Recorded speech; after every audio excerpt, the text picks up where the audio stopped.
Hello there yarn lovers, it's Gary and I'm coming to you from my happy place, the Yarn Corner here on Vancouver Island in Canada. So welcome, welcome, welcome. It's Monday night, January the 29th, 2024. How are we all doing? I hope you're well and staying safe. I can't believe that January is almost over. We've only got a few more days. Where's the time going? I'm not sure, but I am jumping in here tonight to talk about an update video. I think it's been about 3 weeks and time for me to talk about some finished works. I have some happy mail and I also have some what I've been up to in the community here, stories with my puppy Pixel and my husband Chad. So I hope that you'll stick around. I'll put that towards the end of the video. I'll keep the yarny content up front so that you can enjoy that. And if you're happening across this channel for the very first time, I want to welcome you. I set the channel up to talk about all of my yarny adventures. That's in knit, crochet, and I do dabble in a little bit of yarn dyeing. So if that is of interest, please stick around.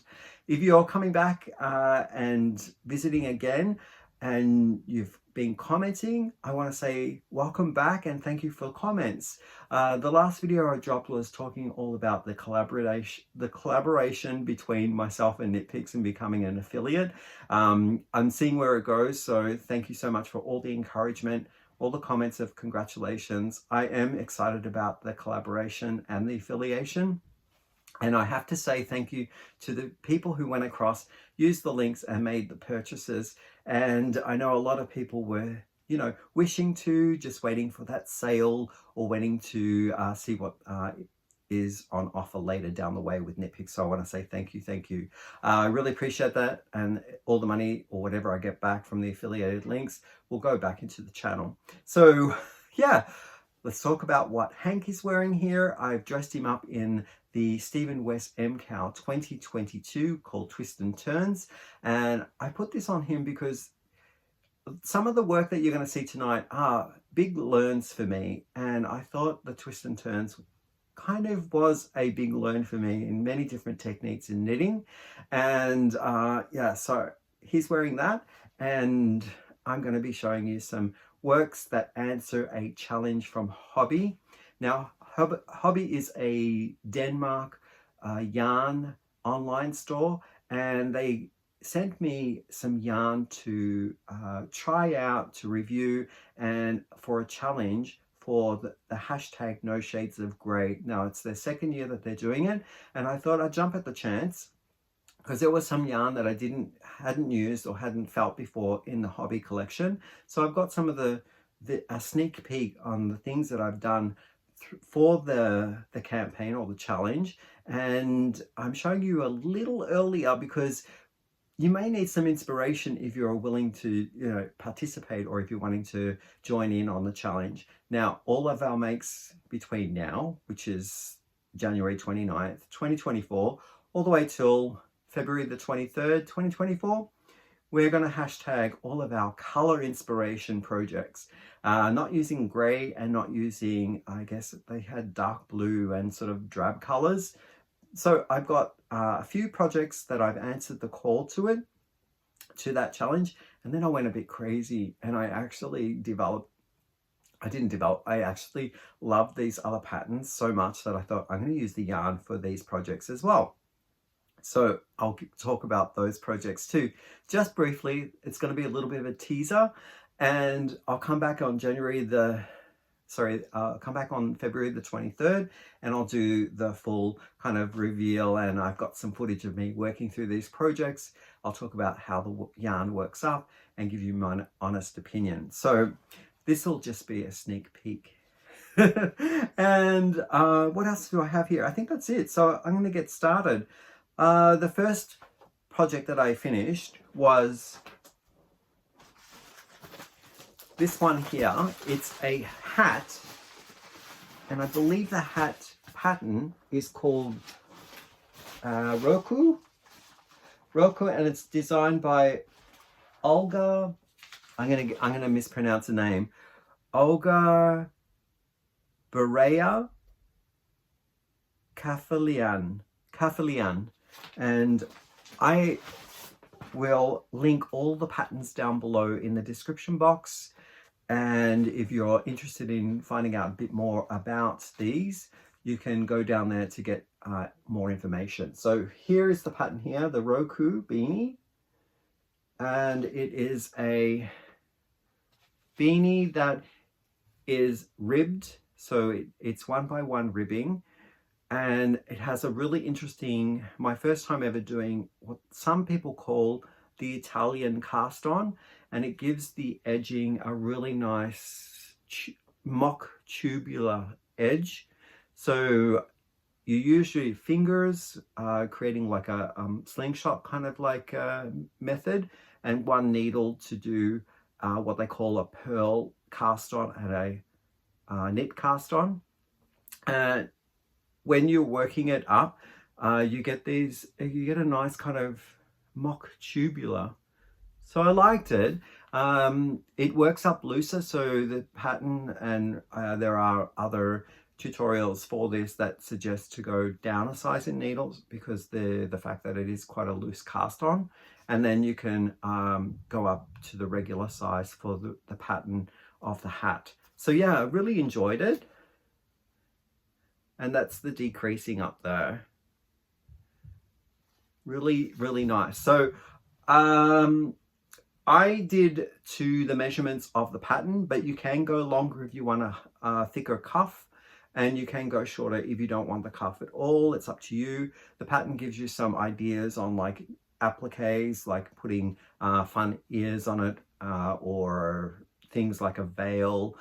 So it gives you some ideas on what you can use this pattern for. So I have done this and we'll be sending it out to recipient, and I know that they're gonna absolutely love it. So it's a very springy one size that I did was I did the largest size to fit a 23-inch head. I have a 23-inch head, so it will stretch to that size quite nicely and comfortably. And with that very loose cast on, the cast on's going to fit nicely over ears, and it's not going to feel like it's tighter than the rest of the hat. They do have the sizing for this, I think, in 3 or 4 sizes, and I went with the largest size. So let's take a look at the needles that I used. I've written it down. I used a 3.75 millimeter set of needles from Loops and Threads. They were just circular needles at 16 inches in circular circumference. And yeah, so that was the needle size. And my yarn that I used was the Madeline Tosh in the hand dyed, and the colorway is called Joshua Tree. It is a DK weight yarn, and in my 100 grams that I used, I had a small ball left over of maybe about, I'm going to say 8 grams left, under 10 grams, and I'll just show you that's the amount that was left over. So it's about 8 grams of the yarn. So yeah, I loved working with it. It's quite a springy yarn, and it makes the ribbing stand out really nicely, so that the stitching is well defined using this yarn. It's just a real pleasure to work with. No splitting. It's got a high twist on it, so there was no separation, and the tips of the needles that I was using are quite dull tips. They weren't sharp at all, and that helped with not splitting it. But the twist on it was a high twist. Really, really nice and springy style of yarn, and created a very squishy Roku beanie, sorry, R-O-K-U, Roku beanie. So let's put that there. And now for the sneak peek for the Hobbii challenge, #NoShadesOfGrey. And all of these are learns for me, but I won't go too much into details on the process of how I felt working with the yarn until February 23rd, when I drop the final conclusion video. But I just wanted to give you some inspiration also to show these wonderful pieces off, because I'm so enamored with the patterns that I found for these projects. And the first one, to answer the No Shades of Grey, is this crocheted shawl. Now, the No Shades of Grey parameters were to choose 4 colors or more and create something that was in blocks or stripes of color. And I thought that this one answered me. I wanted rich colors, I wanted some neutrals, but I wanted the neutrals just to bounce off these wonderful colors. They're super, super rich. And I used 2 types of yarn that Hobbii had sent me. One of them was the Winter Glow solids, and the other one was the Friends Kid Silk, which is a lace weight yarn. And I held it double so that I could make sort of like intermittently use them in these stripes in amongst the Winter Glow. Now the Winter Glow is classified as a 3-weight yarn or DK weight, and this is the pattern that I followed. So what do you think? My colors in here, just quickly running through them, are almond, oats, amber, mocha, amber, mocha, amber. So I used the required amount of colors in the Winter Glow, and here I put the mohair streaks held double. So I've got the mohair streak here called Dunes from the Friends Kid Silk collection. This one is called Cognac. This one I believe is called Espresso. This one is called Dark Teal. And then again back here to the same one here, Cognac. And then lastly, I did not use one here to edge it. I went back to just the amber in the Winter Glow.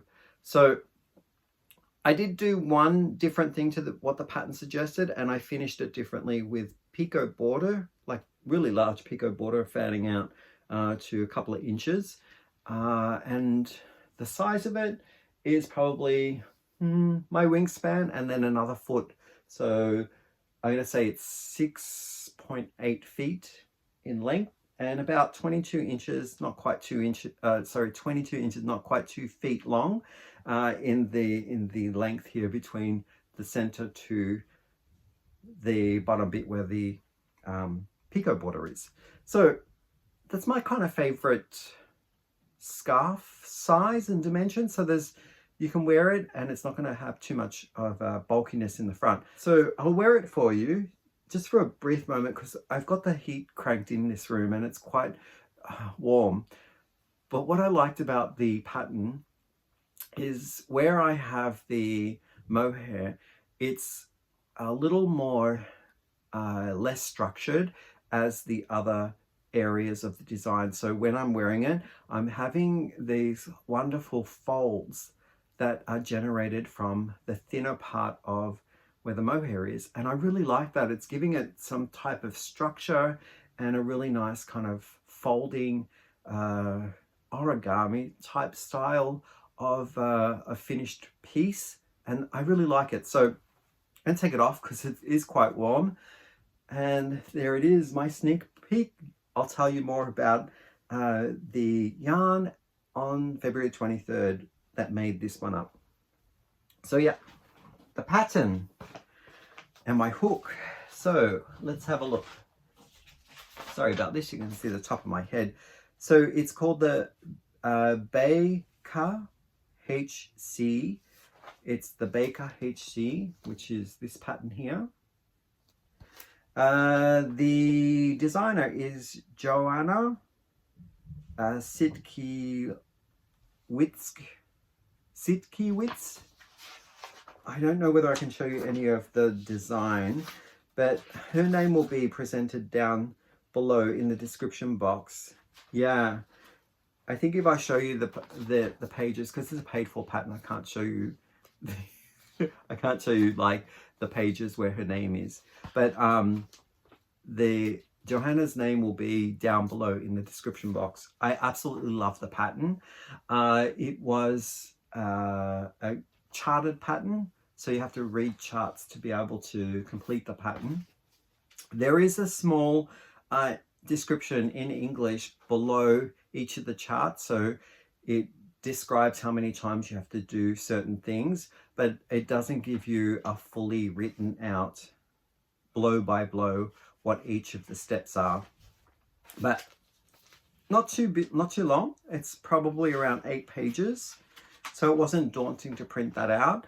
And yeah, so I am wanting to make a few more of these in a lighter weight yarn, so I'm thinking fingering weight would be a good thing to try with this as well. And as you can see, the border is a little different to the one that I did. It's got tassels, but yeah, I digress. Let's go to the next one. This one is a knitted cowl using 2 more yarns that Hobbii sent me. Again, it's the Winter Glow in this colorway here. I believe this one is called Chocolate. I'm not sure entirely because my label isn't in here, but I think it's called Chocolate. And I'm using this one here. It's called Mohair Delight, and that's the label there. And the colorway is called Mango. So I'm mixing these two together to create my next project that I'm going to show you. And this one I've done before, but I really enjoyed the process, so I'm doing it again. And here it is. It is called the, let me just get the name right. Get it out of here. It's called the Brioche Knit Zigzag Cowl, and it's by the Red Heart Group, or Red Heart Yarn Company. I loved it. I loved working on this, and it's so soft and bouncy. It's a brioche cowl, as the name suggests. The measurement when it lays flat doubled up like this is 14 inches, and 14 inches in this way, and 14 inches, which is like 28 if it was unraveled. But I worked it in the round, and I really like it. Let me try it on for you. So, oh, it actually goes with what I'm wearing. I like the contrast and how the structure is on these wonderful brioche kind of branches. They remind me of trees. And if I turn it inside out, I've got the reverse. It's slightly a bit different, but I've got the prominent color of the mango and then the background color of the dark brown. Yeah, so I'll just turn it around so you can see that. Really super light. That's what I like about Winter Glow. It's a light roving style yarn, and it's not a heavy finish. So I'm getting all these lightweight and squishy fabrics from knitting and from crocheting with it. Yep, it's a little bit the kid, sorry, this one here, the Mohair Delight, is a version of mohair which I didn't have to hold together like I had done with the kid lace weight, because this is already thick enough to pair well with the Winter Glow. I was able to use just this on its own, single-stranded, and it held up its own. So I really like that. So that's number 2. Number 3 is this one here. Oh my lord, I loved working on this piece. Another crocheted item, and it was a paid for pattern that I got wind of by a friend who sent me a Instagram friend had sent me, oh, you should make this, I think you can do it. So I battled away with it. I did a little experiment because the pattern asks you to do a swatch, and I was racking my brain and I was pulling it out. I was not understanding completely what I needed to do, but thankfully in the pattern there are video supports, And the pattern links, if you have the digital version, you click on what you want to learn, and there's a video short clip of what you need to do. And I found that very helpful for starting the project until I got my confidence with the actual written part of the pattern. I could then go off and enjoy doing it because I'd learnt the stitches. So it's called Sea Calm Scarf, and it's by Liadmil. I don't know. I'm sorry. I can't say the name. I know. So can I actually, maybe I have it written down. I do apologize. I'm going to put the name down below in the description box. And again, it's by Liadmila. Is that right? Hefney. Liadmila Hefney. So maybe if I bring that close, you can see where the email address is. It has her name in it. So yes, here it is here. And a new style of crochet that I have learned from that pattern and from all of the video support material. I absolutely loved doing this. Look at the texture and the way that a variegated yarn like this, some people might call busy, but because it's enhanced by the texture and working short rows, it actually brings out and speaks volumes to the colorways. And oh, absolutely love it. Let me try it on for you. It's quite a, the fabric is sturdy. It's not like a lightweight shawl or anything, but it's good for making things that are kind of more of a have substance to give you warmth. And this is the perfect type of pattern for the stitches to show out and have good definition. So what was the yarn? Hobbii had sent me Cascada, which is a new line, their take on a very popular style of yarn. And this colorway that I used is called Yosemite. And this 6'4" scarf is took up one full cake, which is 200 grams and a half. So I'm going to say almost 300 grams for the, I'm just going to see that I'm telling you the right information, because it is 200 grams, yeah, but almost 300 grams for the scarf, a 6'4" scarf using the repeats on this pattern. The hook that I used, I left it in the bag because I knew that I probably would forget the hook size. It was this one here that was generously gifted to me by a friend of the channel. You know who you are. Thank you so much. This is a Susan Bates bamboo handle, and with that extra point on it is how I managed to get into the tight spots in this short row repeat for the pattern. I did try other styles of hooks, but this specific pattern with this yarn needs to have a bit of a point on it, and then you'll be able to get through without too much delay and work up your rhythm nicer than it was if it was a duller hook. So it does have a bit of a point on it, which helped me through. So yeah, what do you think of this one? I absolutely love it. So the I gave you the measurement. It's like 6'4", and the width of it here, it's probably, I'm going to say around, say 8 inches in width.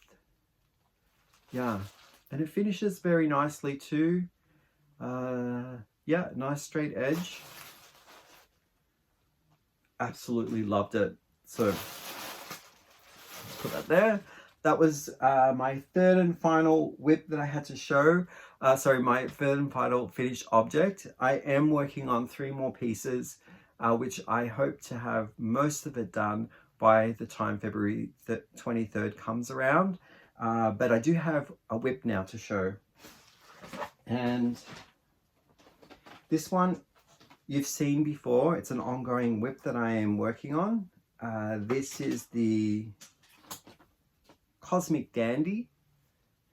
I am halfway through section 2. I've got butterfingers. So here we go. I'm knitting the vertical stripes, and this is also a paid for pattern. So I'm knitting the vertical stripes, and then my third and final section will be the brioche section, which will be on the edge here, going around, I don't know, maybe another 3 or 4 inches, making it possibly, I'm going to say just a little less than my height. So it's probably going to be about a 5'6" width, and perhaps a 2 foot in depth here, where my chin is going down to the edge. So not as big as the others that I've been working on, but a nice little pop of color. I'm working on this using my Chargu stainless steel 3.75s, maybe, or 4. I'll write it down in the description box because I can't remember. And without my little little hole kind of like measuring gauge, I won't know. But I really love it. I love the colors. I'm getting fiber in my mouth too. So the colors that I'm using, in the first section, I used Hobbie's Unicorn Solid in the mustard colorway, and I used cooked up yarn in the garage that I over dyed some Regia yarn, sock yarn. It was in a beige, so it had a really nice kind of warm base to begin with. And I put chestnut and Aztec gold and sprinkled the chestnut for speckles. Second part, which I'm working on now, has 2 different yarns. Oh, I also used a highlighted yellow, which is kind of like a green color from a mini set, and I used that all up, so I don't have that anymore. But the next part, I'm putting together this one here, which is mohair. It doesn't have any mohair in it, but it is a polyester yarn that resembles mohair in these nice brown colors, and it's called Magic Color Mohair. With this color here, and this was a gifted yarn from Crystal over a bag a day. It's attached to the piece right now. This one is,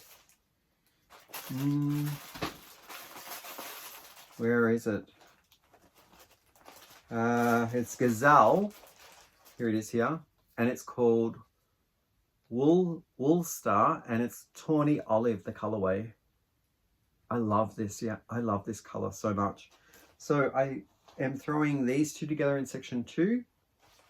Section 3 will go back to my home cooked dye, which is in this chestnut and Aztec gold colorway, and I'm putting it with another home cooked dye job, which is in these chocolatey dark velvety colors, and they will be my final brioche section to finish the item. So it'll be a lighter middle section 1 to a mid section 2, and the darkest quality will be on the edge. So it sort of gradates throughout the courses of light to dark.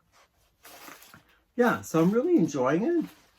I have a fun little photograph of a hiccup that I went through when I was doing the attachment here of part 2, section 2 to section 1, and I'll leave that towards the end when I'm showing like my final fun clips and stills and stuff like that to share with you, and you'll see what I did and had to pull it out. So you know, can stay tuned for that fun little hiccup I had along the way.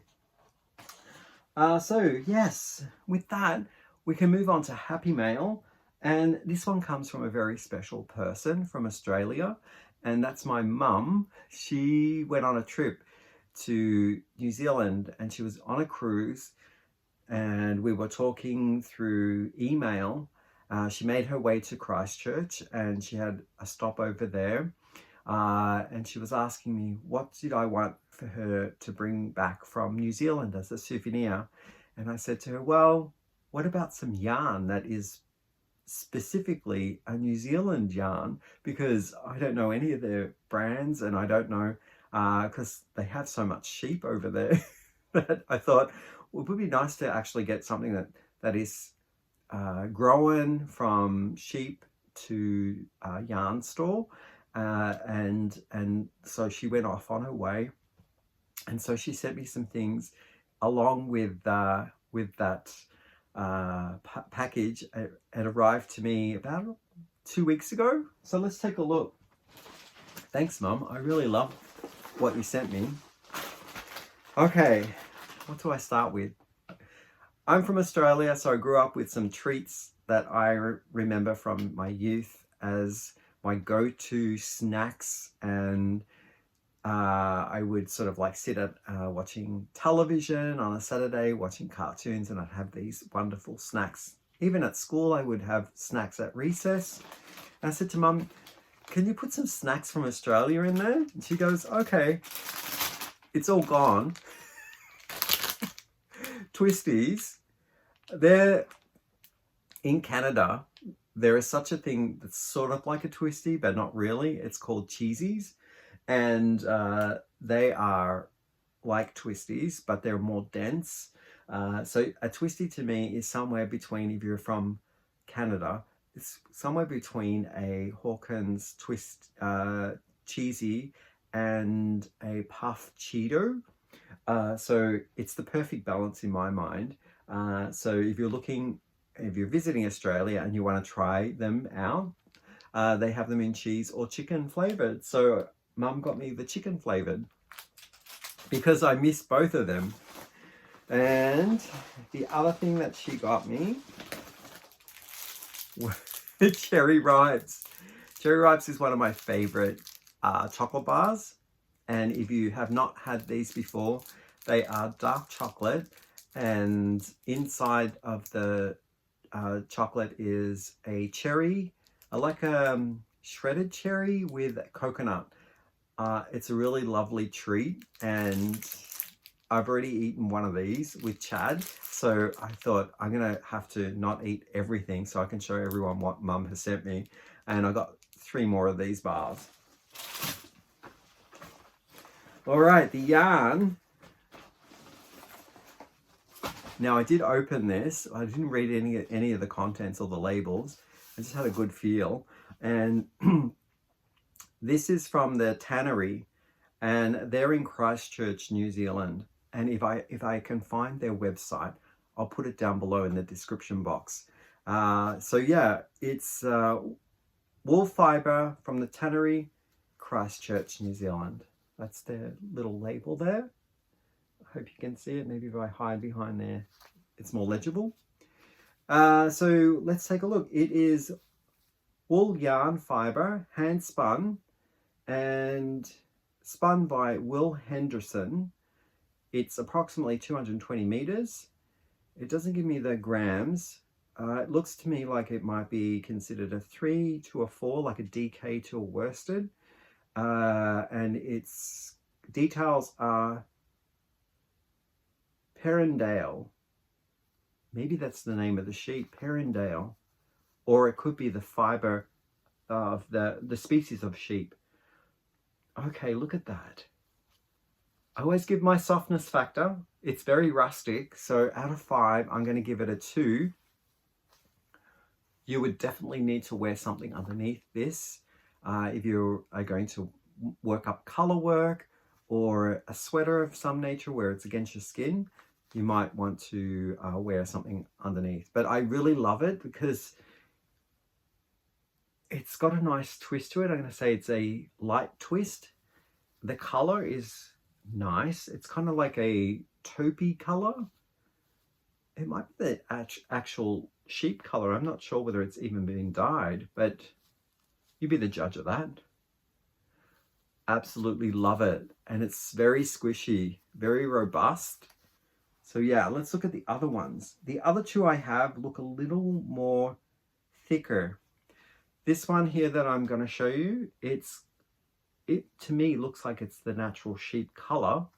This one is even more rustic than the first. So I'm going to give this one, well, a 2. Now that I feel it, maybe this one is actually 2.5, and this one is a 2, maybe even a 1.5 out of 5. It's very fibrous, very, very rough. But yeah, this one is called, the unique article was handmade by Canterbury, New Zealand, and the name of the spinner is Sandra. So thank you, Sandra, for spinning that. What other fibers do I have in here? So the quantity is approximately 130 meters, and there are 97 grams. I can't read tonight. What's up with me? And the details are spun from a natural Romney fleece. So it's from a Romney. It smells like the sheep still.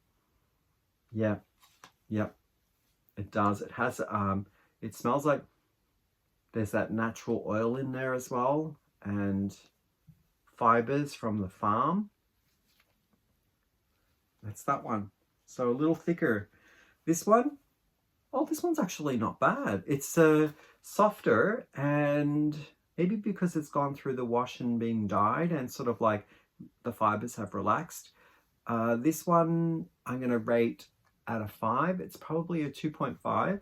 So it's not too bad. I could wear this against my skin. Others who might have some allergy or sensitivity to a slight pinch, would probably need something in between, like an undergarment. So this one here is hand spun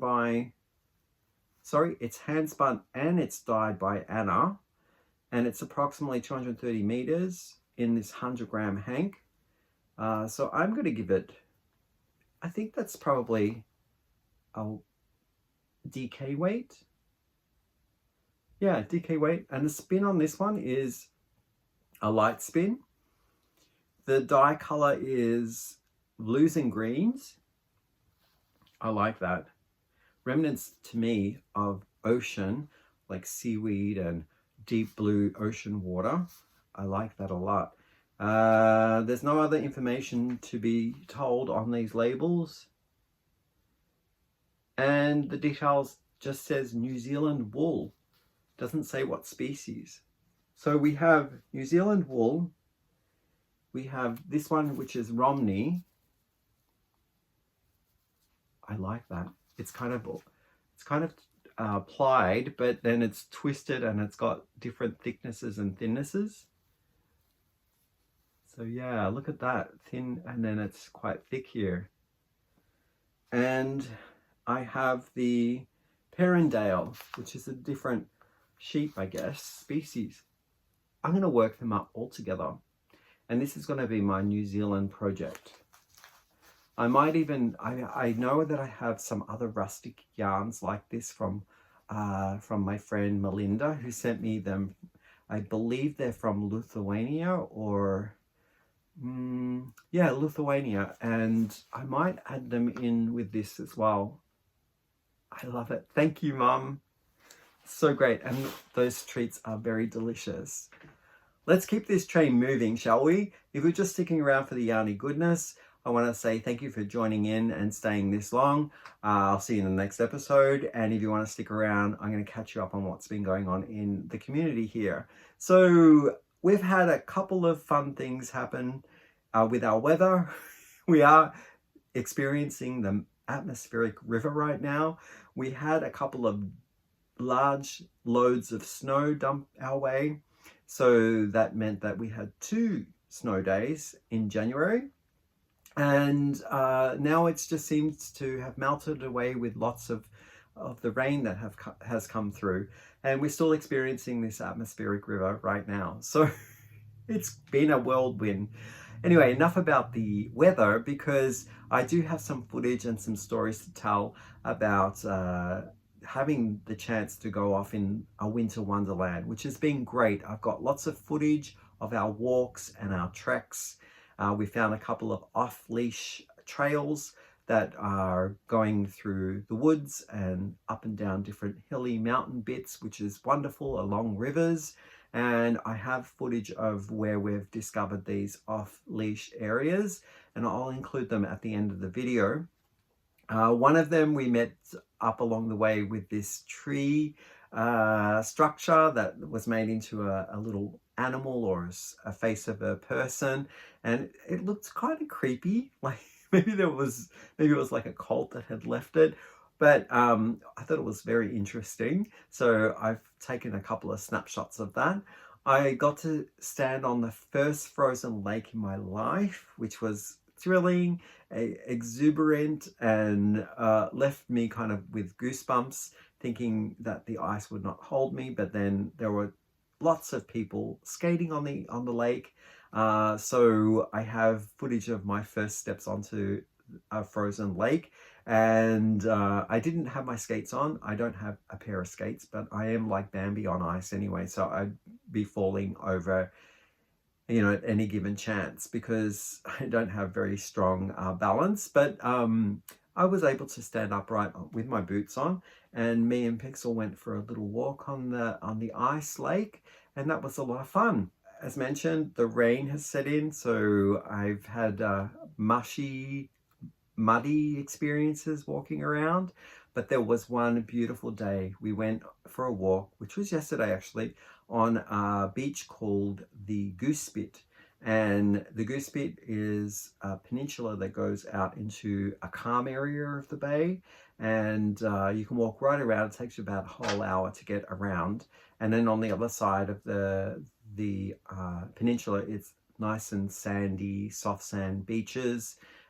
So I've got some footage of that as well. There must have been like a tiki bar at there one time, because there were some wooden pillars that were standing up, and they were carved with kind of tiki inspired faces. And yeah, and it's commonly called Little Mexico there. What's been happening with Pixel? She started her class, and it's called the Brain Game class. Her instructor, who we've been through puppy class and intermediate class, wanted to keep our group together. So there were 4 dogs that were all somehow based with poodles, so the Doodle Bunch. And so we all continued on to the brain games. And so that is where commands are now getting a bit more involved with 2 types of things that you want your dog to do. So for example, the first 2 classes were to teach the dog to stay, to sit, to kind of listen to come back. Now it's almost like come back with a shoe, or come back with something, or grab the blue ball. So it's like now we're adding extra bits to these things to give the dog a bit more of extra command. And Pixel's picked it up really well. We are now just using gestures as well, rather than using our voice, so that if we say something, the dog understands to do it. But if we also gesture something with our hand, the dog will follow the behavior of the movement. And as always, I end my episodes by talking about what I've been watching on TV. This one might be one for you while you're stitching away and wanting to listen to something that entertains you.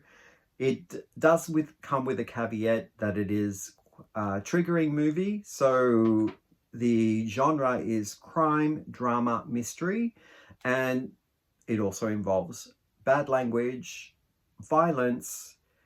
It has scenes of drug addiction, as well as alcohol use or overconsumption.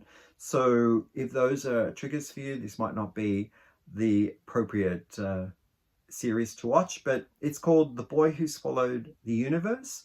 I really enjoyed the writing on this. I thought that the character interplay and connectivity was superb. It reminded me a lot of back in Australia when I was growing up, because it's set in the 80s, 1980s, and it has music that features in the Australian kind of pop writing and songs of the day, and it brought back memories for me. So yeah, I'll just read you the synopsis here, which is a written synopsis by HarperCollins. It's online, and I'll link the description down below in the description box if you're interested in finding out more about the write-up. And it starts off here saying, Brisbane, 1985, a lost father, a mute brother, a junkie mother, a heroin dealer for a stepfather, and a notorious crim for a babysitter. It's not as if Eli Bell's life wasn't complicated enough already. He was just trying to follow his heart and understand what it means to be a good man, but fate keeps throwing obstacles in his way, not the least of which his tight-ass bros, Titus is the name of the character, bros, legendary Brisbane drug dealer. But now Eli's life is going to get a whole lot more serious. He's about to meet the father he doesn't remember, break into Bogo Road jail on Christmas Day to rescue his mum, come face to face with the criminals who tore his world apart, and fall in love with the girl of his dreams. So quite a loaded series. There are 7 episodes in the one season. I don't think that they're going to be doing another one, but who knows, maybe they will. And yeah, so if anyone knows if they are, let me know. If you've watched it, let me hear what your opinion is of the series, and leave them down in the comments below. Again, maybe not for everyone, because it does have that category of things that could be triggers, and yeah, I enjoyed the writing. The music was great. So it made my kind of recommendation list for this particular episode. With that catches you up with everything. I hope that you enjoyed the No Shades of Grey sneak peek. More of that will be coming on February the 23rd, 2024, on like how I dealt with the yarn, what was the downfalls, what was nice about it, the blending of all the different types of collections that Hobbii sent me, and you'll see footage of me working through the projects, because I have been keeping a record of some footage along the way. And with that, I think that catches you up with everything. I want you all to be safe and have a great week. I'll see you most likely back in February. So enjoy the rest of your January. I'll see you then. Bye. The edge of the ice lake. Look how dark that is. Is it going to hold me? Here we go. Oh.